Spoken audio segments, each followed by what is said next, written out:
Em nome do Pai, do Filho e do Espírito Santo. Amém.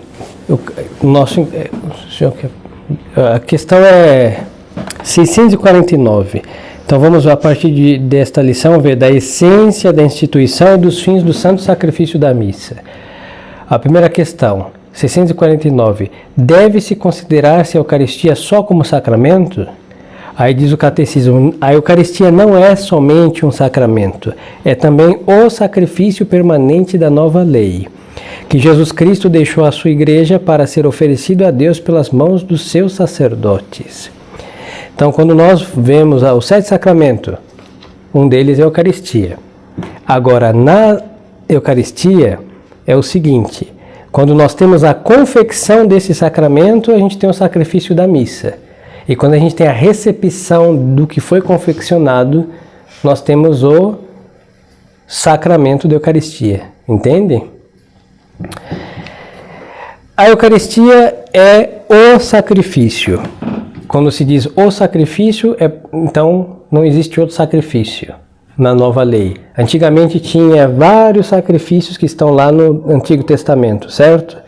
Mas só que Nosso Senhor, quando nós formos ver os fins da Santa Missa, nós vamos entender que Nosso Senhor pegou que cada sacrifício da antiga lei servia para uma coisa. Um é para dar graça a Deus, outro era para pedir alguma coisa, um era para adorar a Deus, o holocausto, por exemplo.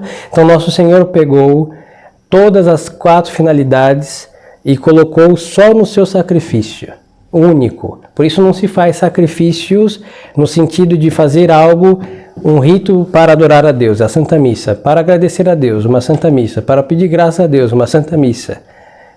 Sempre a Santa Missa abarca todas estas finalidades próprias que o homem tem obrigação para com Deus. E Nosso Senhor deixou a igreja.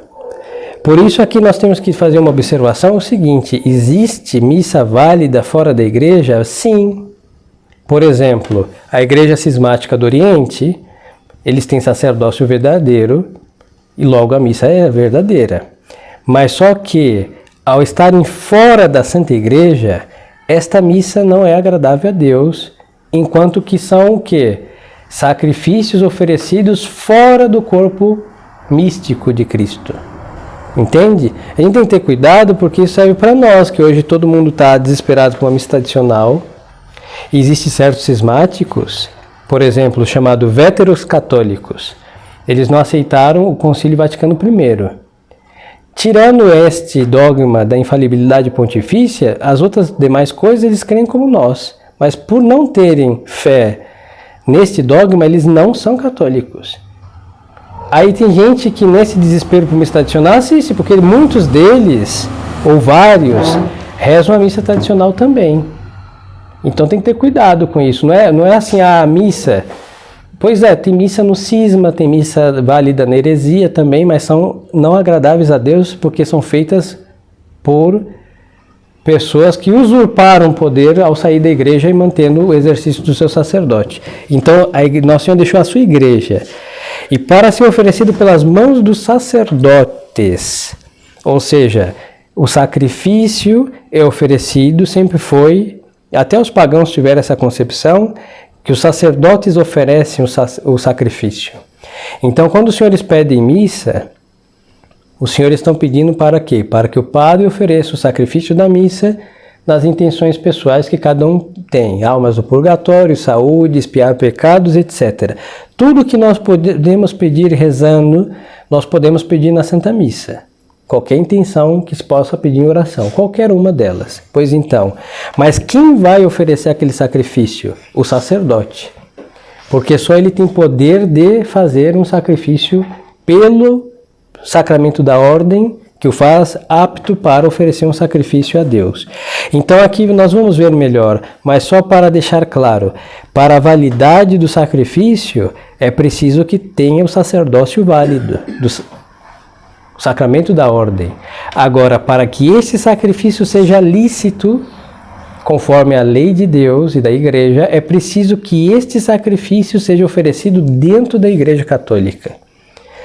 Porque nesta crise da igreja, muitos falam de missa válida, e esquecem que a missa ilícita é um pecado mortal. Sim, mortal. Então, por exemplo, alguém vai na igreja russa, a missa deles, olhando esteticamente, e os textos são católicos. Agora, quem está rezando é um herege. Então, Nosso Senhor está no altar deles? Sim. Mas o que vai acontecer? Enquanto foi sacrifício feito validamente, as graças desse sacrifício válido vai para a igreja de Cristo e as almas fiéis. Agora, aquele sacerdote ou bispo, ele fez um pecado mortal. E quem comungar lá tem um pecado mortal consigo, por se unir ao cisma. Sim, sim. Também. Pois é para ver que Nosso Senhor, ele deixou o sacrifício dele dentro da igreja dele, ele deixou o sacerdócio dele dentro da igreja dele, e quem exerce validamente esse sacerdócio ou faz esse sacrifício fora da sua igreja, tem um pecado mortal. É o castigo do cisma, hein? E da heresia. Temos que ter cuidado, porque isso daí não vai só na igreja ortodoxa, vai em qualquer padre herege, publicamente conhecido, que nega uma verdade de fé, entendeu? Então, assim, tem que ter cuidado, porque na missa comunga Cristo, seguramente, se a missa foi válida, é impossível que uma missa válida sem a presença real de Nosso Senhor.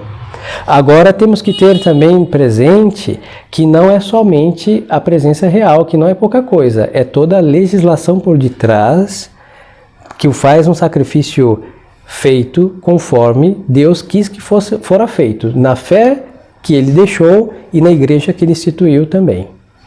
Vou dar um caso para o senhor. Na vida do santo Hermenegildo, ele era príncipe de um dos reis aí arianos naquela região de Sevilha, na Espanha.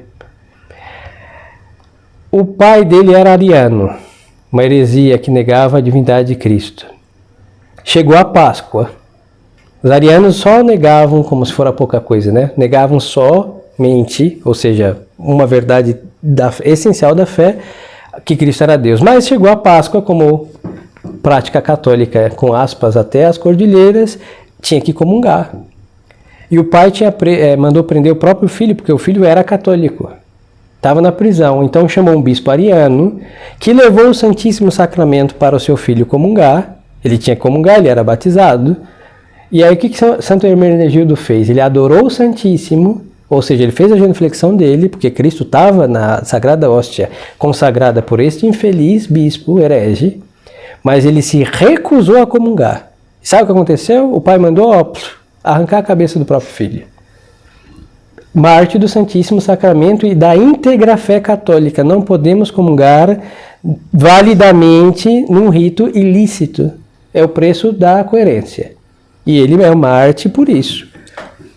O pai mandou matar porque o filho não quis comungar das mãos de um herege que celebrou uma missa com defeito de fé ariana e era um bispo válido. Mas Nosso Senhor estava, mas ele não queria porque comunga também a fé e a vida pública do sacerdote. Você vê que Nosso Senhor na Santíssima Eucaristia se humilhou ao extremo para ficar perto de nós, hein? E a mesma coisa serve, se tem um padre escandaloso, nós não podemos, se é conhecido publicamente, hein?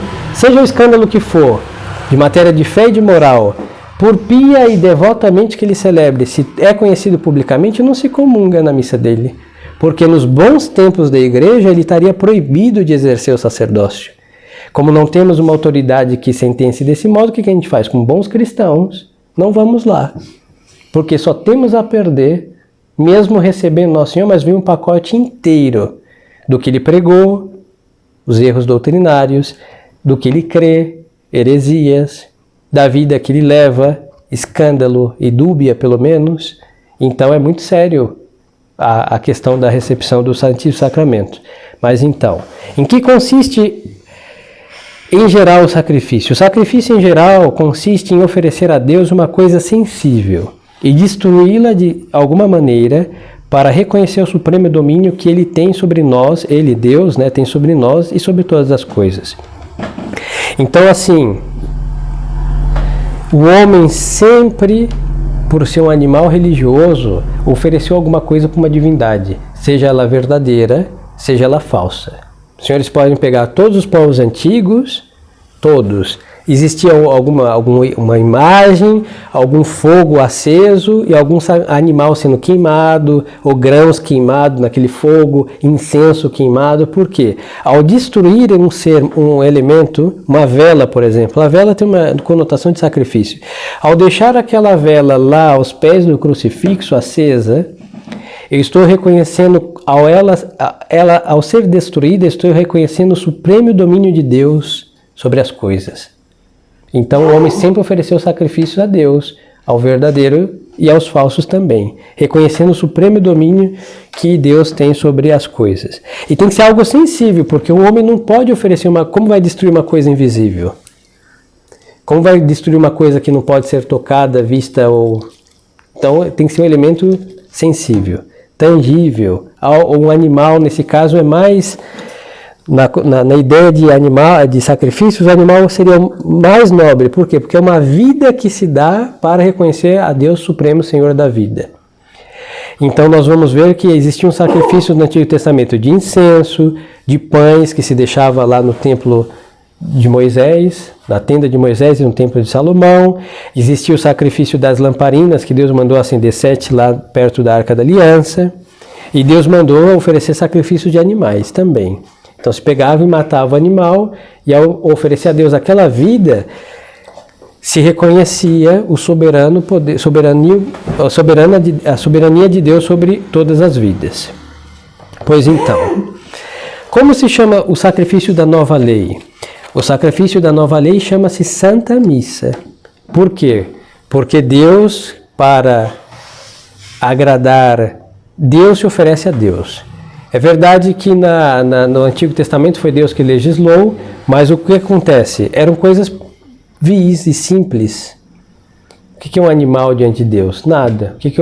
Então Deus, no Novo Testamento, ele se oferece a ele, a altura dele, pelo sacrifício da Santa Missa.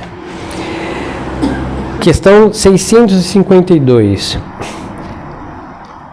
O que é então a Santa Missa? A Santa Missa é o sacrifício do corpo e do sangue de Jesus Cristo oferecido sobre os nossos altares, debaixo das espécies de pão e de vinho, em memória do sacrifício da cruz. Então o sacrifício é real e próprio. Por quê? Porque nós temos o quê? Pão e vinho, em aparência, que na realidade é o quê? Corpo e sangue de Cristo. Aí os senhores vão falar, mas padre, o senhor disse que para ser um sacrifício tem que ser destruído. Sim. O que acontece? Nós ingerimos. Por isso a manducação, o ingerir, quando o padre consome a Sagrada Hóstia no momento da comunhão do padre, a missa está concluída. Ela foi iniciada no ofertório, se ofereceu a Deus. Ela foi imolada, ou seja, quando se mataria a vítima, nesse caso a imolação de Cristo é nas palavras da consagração, de modo específico na consagração do cálice, não, porque aí vemos vinho que se torna sangue, e vemos o pão que se torna corpo. É verdade que é corpo, sangue, alma e divindade, sangue, corpo, alma e divindade, mas vemos sinais de separação sacramental, morte.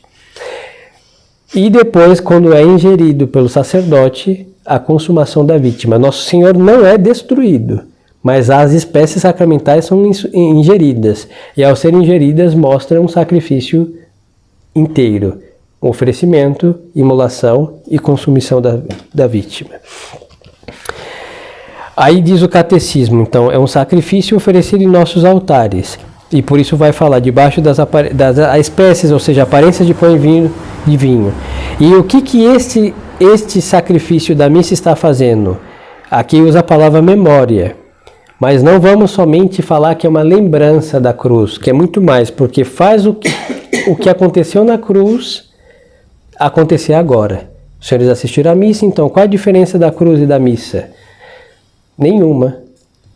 Aí vão falar, um sacrifício incruento. É verdade, não há derramamento de sangue, mas só que tem sangue no cálice.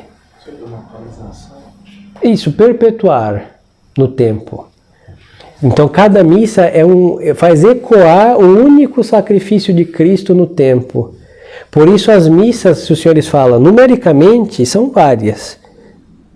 Eu não sei quantas missas, quando a gente é novo, padre novo, é diferente de padre velho, né? Já estou chegando, vou fazer 10 anos, me considero padre velho. A gente contava as missas. Eu tenho todas anotadas. Mas quando chegou na missa número 800, eu parei de pôr o número. Então eu tenho que voltar a pôr o número, eu vou saber quando. Eu vou contar.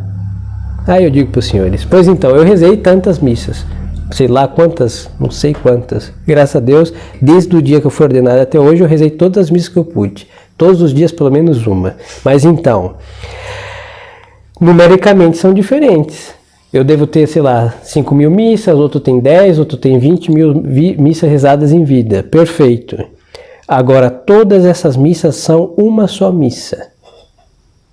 Por quê? Porque existe só um sacrifício no Calvário. Os senhores me entendem?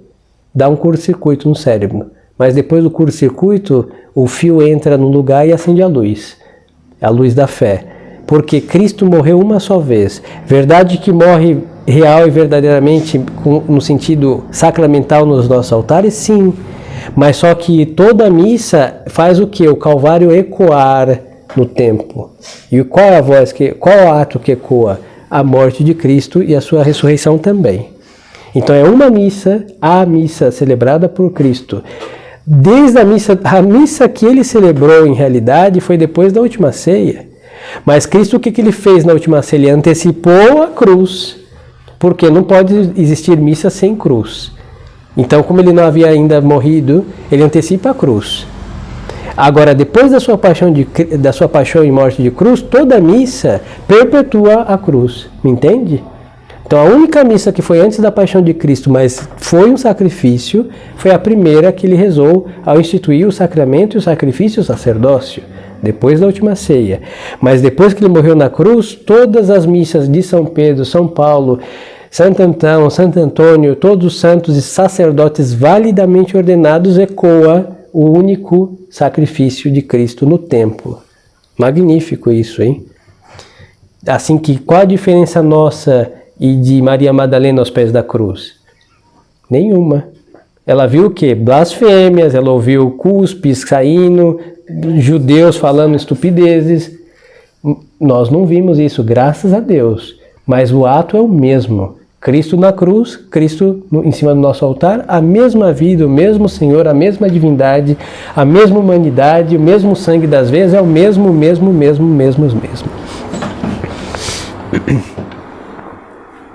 E a diferença é que Santa Maria Madalena estava devotamente assistindo isso e nós estamos distraidamente assistindo o mesmo acontecimento. É a única diferença. Por isso é um parênteses. Quando nós assistimos à Santa Missa, ou celebramos, é muito importante invocar os santos que estiveram aos pés da cruz. Nossa Senhora. Por isso, antigamente, as pessoas pegavam durante a Santa Missa e rezavam o terço com mistérios dolorosos. Imagine percorrer os mistérios dolorosos, saudando Nossa Senhora dolorosa aos pés da cruz, então causa mais devoção e se une de um modo muito piedoso e real com o que a gente está vendo ali. Pedir a São João, que ficou aos pés da cruz, a graça de ficar também aos pés da cruz, porque o altar é o Calvário. Isso é muito proveitoso para nossas almas. É o sacrifício da missa o mesmo que da cruz? Sim. É substancialmente o mesmo que o da cruz, ou seja, essencialmente o mesmo, porque o mesmo Jesus Cristo que se ofereceu sobre a cruz é o que se oferece pelas mãos dos sacerdotes, seus ministros, sobre os nossos altares. Mas quanto ao modo, como é oferecido, o sacrifício da missa difere do modo do sacrifício da cruz, conservando todavia a relação mais íntima essencialmente com ele. Então, esse modo é o quê? Na cruz houve um derramamento de sangue, mas no altar o sangue está no cálice. Não há um derramamento de sangue, mas tem sangue. Porque o Nosso Senhor disse, né? Sem sangue não há, está escrito na Sagrada Escritura, sem sangue não há remissão. E a missa é o sacrifício da remissão, então tem sangue no altar, sim senhor, e sangue de Cristo. Agora poderíamos pensar, padre, mas há uma diferença, porque Cristo na cruz, ele se ofereceu a si ao Eterno Pai. Ele havia dito, eu que me dou a vida, eu que a entrego e pego de volta. E na cruz é pelas mãos do sacerdote, uma diferença. poderíamos pensar, mas devemos lembrar que o sacerdote na missa, ele está, como se diz, in persona Christi, ou seja, a voz do padre é igual uma caneta, uma trombeta cuja boca está onde? Na de Cristo. É só um instrumento. Minhas mãos é o quê? Um instrumento para que Cristo faça o que ele fez. Então não há diferença em quem oferece, porque no alto da cruz ele se oferece e em cima do altar ele se oferece também a Deus. Aqui eu vou me deter para que possamos aterrissar um pouquinho. Temos que levar isso para a triste realidade da crise da igreja. Tudo isso daqui foi destruído, hein? A única coisa que ficou é o nome missa, porque eles chamam, o que eles fazem, normalmente é a celebração eucarística que eles chamam, mas ainda chamam missa. Mas olha só, a teologia da Santa Missa no Vaticano II para frente é o quê? É uma ceia. Depois, quem oferece a missa? O povo. Porque o povo é sacerdote para eles. E vão usar a encíclica, sim, mas a carta de São Pedro que diz que Nosso Senhor nos remiu e fez de nós um povo sacerdotal. Está escrito. Então o povo é sacerdote. Essa é a conclusão errônea. Porque uma coisa é ser sacerdote e a outra coisa é ser algo sacerdotal. Os senhores me entendem? Por exemplo, a minha batina é uma veste sacerdotal, mas eu não posso falar que a minha batina é um sacerdote. Vocês me entendem? Nosso Senhor fez de nós um povo sacerdotal. Por quê? Porque o corpo místico de Cristo é de Cristo. E Cristo é o quê? Sacerdote. Então seus membros são sacerdotais. Igual a minha mão. Ela está unida a um corpo de um sacerdote. Então a minha mão é sacerdotal, tanto que foi ungida para isso. Agora eu vou falar que a minha mão é sacerdote, se for só cortar já tem 2 padres e resolveria tudo. Me deixaria sem mãos, eu estaria de férias. Seria muito ruim ficar sem as mãos. Então, é uma mão sacerdotal. Então, todos os batizados estão unidos ao corpo místico de Cristo e o corpo místico de Cristo pertence ao quê? É um corpo que é um sacerdote. Mas só que é um corpo, o membro é sacerdotal e o corpo é de um sacerdote. Cristo, sumo sacerdote. Então eles deturpam as coisas. Então, algo sacerdotal recebe as honras próprias, sim. Por isso, os senhores, desde o batismo, por exemplo, na missa, quando cantamos missa, é incensado os fiéis. Por quê? Porque pertence ao corpo místico de Cristo, que é um sacerdote, ele é sacerdote e os membros é sacerdote, assim incenso dos fiéis. Por isso, depois, quando nós morremos como bons cristãos, nós somos entregues à sepultura a um lugar abençoado antes, se abençoa o túmulo, em realidade o terreno hoje em dia, porque ali vai repousar o quê? Um corpo que esteve unido pela fé e pela graça ao corpo místico de Cristo, que é sacerdote. Então é o elemento sacerdotal. Mas eu não posso falar que algo sacerdotal faça algo próprio do sacerdote. Então, quem oferece a Santa Missa? O sacerdote. E aí o que acontece? No modernismo fizeram o quê? Realçar o sacerdócio. Em realidade, inventaram um sacerdócio para o povo e esvaziar o sacerdócio do ministro, que é o ministro ordenado. Então o que aconteceu? O povo virou padre e o padre virou povo. Revertem as funções. Iguala. É porque nenhum vira sacerdote, nem outro virou povo. Em realidade, tudo virou povão.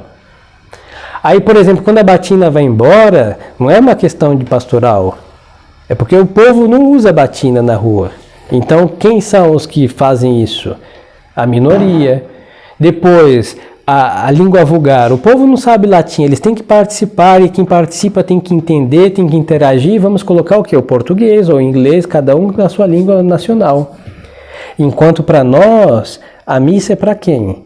Para Deus. E a igreja, como esposa de Cristo, escolheu uma língua. No caso nosso, romanos, latinos, o latim. E aí eu preciso entender? Nada, não é para mim. Por isso, às vezes a gente vem com o finiquito do modernismo, hein? Isso é sequela do modernismo, e querer entender tudo da missa. Não é preciso. Vocês têm que conhecer o catecismo da Santa Missa.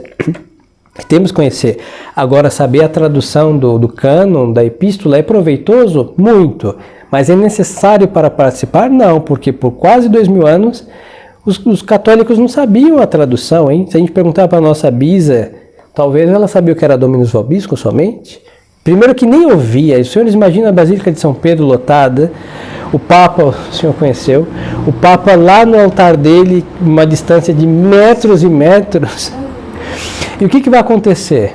Você acha que não existiam microfones na época? Não existia um milagre do Divino Espírito Santo de fazer a voz do Papa virar uma trombeta e ser ouvida desde do obelisco da praça? Não existia. Mas todo mundo que estava ali participava igual hoje quando estamos ouvindo pelos nossos microfones.